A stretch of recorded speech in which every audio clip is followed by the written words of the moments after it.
தாரை வார்த்துட்டீங்க, நீங்கள் வந்து தத்து கொடுத்துறீங்க, இதனால் எவ்வளோ ஒன்று மட்டும் நல்லா தெரிஞ்சுக்கோங்க. இந்த எஸ்எஸ்சி அமௌண்ட் அப்படின்னு வரும்பொழுது மாண்பு தமிழ்நாட்டு முதலமைச்சர் நம்முடைய கொள்கையை விட்டு கொடுத்து அந்த பணத்தை வாங்க வேண்டிய அவசியம் இல்லை என்று சொன்னவர் தமிழ்நாட்டு முதலமைச்சர். இன்றைக்கும் அதற்கான சம்பளங்கள்னு பார்த்தீங்கன்னா கிட்டத்தட்ட 500 கோடி ரூபாய்க்கான சம்பளத்தை ஸ்டேட் கவர்மெண்ட் நாம் தான் செஞ்சுட்டு இருக்கிறோம்.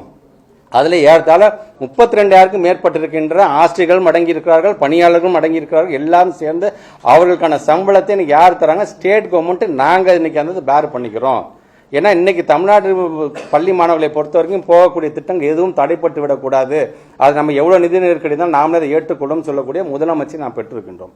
ஆக இது இப்படி இருக்கும் பொழுது இதை தவறுதலாக புரிந்து கொண்டு இத்தனைக்கும் நான் இந்த அறிக்கையை கொடுத்தவர்கிட்ட நேற்று மாலையே நான் தொலைபேசியில் தொடர்பு கொண்டு அதுக்கான விளக்கத்தை சொன்னோம். ஐயோ அப்படியே அது தவறாக புரிஞ்சுக்கிட்டோம், நாங்கள் அது உடனடியாக அதுக்கு நீங்கள் வந்து பதில் கொடுத்துட்டீங்கன்னா அது நல்லா இருக்கும்னு சொல்லும்போது உடனடியாக சங்கத்துக்காரங்கள், சார் இது உங்கள் சம்பந்தப்பட்டது சார், எங்களுடைய நிகழ்ச்சியில் கலந்து கொண்டனால உங்களுக்கு இந்த சங்கடம் வந்திருக்கு, நாங்களே இதை விளக்கத்தை கொடுக்குறோம், தயவுசெய்து எங்களுடைய நல்ல எண்ணத்தை கொச்சப்படுத்தாதுன்னு அவங்களே கொடுத்துட்டாங்க.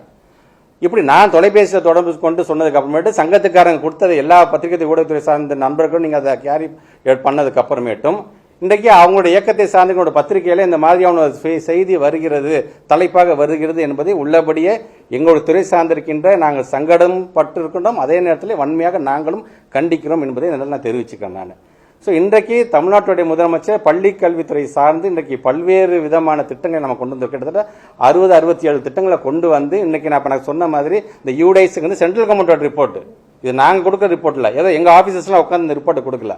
இன்னைக்கு அடுத்தடுத்த கட்டத்திற்கு நம்முடைய எஜுகேஷன் டிபார்ட்மெண்ட்டை கொண்டு போயிட்டு இருக்கும் பொழுது இந்த மாதிரி தேவையில்லாமல் சொல்லி இப்போ இது சார்ந்து இப்போ நான் உட்காந்து ஒரு விளக்கம் கொடுத்துக்கிட்டு இப்போ இது சார்ந்து இல்லைன்னு மறுப்பு தெரிவித்து அடுத்தது சோஷியல் மீடியாவில் அதுக்கு நான் போய் பதில் சொல்லிக்கிட்டு இப்படி இருந்துட்டு really we are getting tired. இன்னைக்கு நாங்கள் ஒன்று செய்யும் போது ஒரு பெர்ஃபார்மன்ஸ் பண்ணும்போது அது சார்ந்து போகும்போது எங்களை ஊக்கப்படுத்துங்க. நீங்கள் எங்கேயாச்சும் தவறுதான் இது தவறாக இருக்குது என்று என்கிட்ட கேளுங்க, ரீசெக் பண்ணுங்க. நான் சொல்ற விளக்கம் உங்களுக்கு ஏற்றுக்கொள்ள முடியவில்லை என்று சொன்னால் உடனடியாக நீங்க எங்களை கண்டனம் தெரிவிங்க.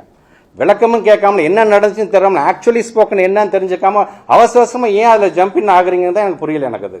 இன்றைக்கு நம்ம பத்திரிகை துறை ஊடகம் சார்ந்திருக்க நண்பர்கள் மூலமாக ஒட்டுமொத்த தமிழக மக்களுக்கும் யார் யாரெல்லாம் இது சார்ந்து என்ன விஷயமே தெரியாம கண்டனம் தெரிவிச்சிருக்காங்களோ அந்த தலைவர்களுக்கு தான் சேர்த்து சொல்வது, நீங்கள் நினைக்கிறது மாதிரி தத்து கொடுக்கிறதோ அது தாரை பார்க்க செய்ய வேண்டிய அவசியம் அல்ல.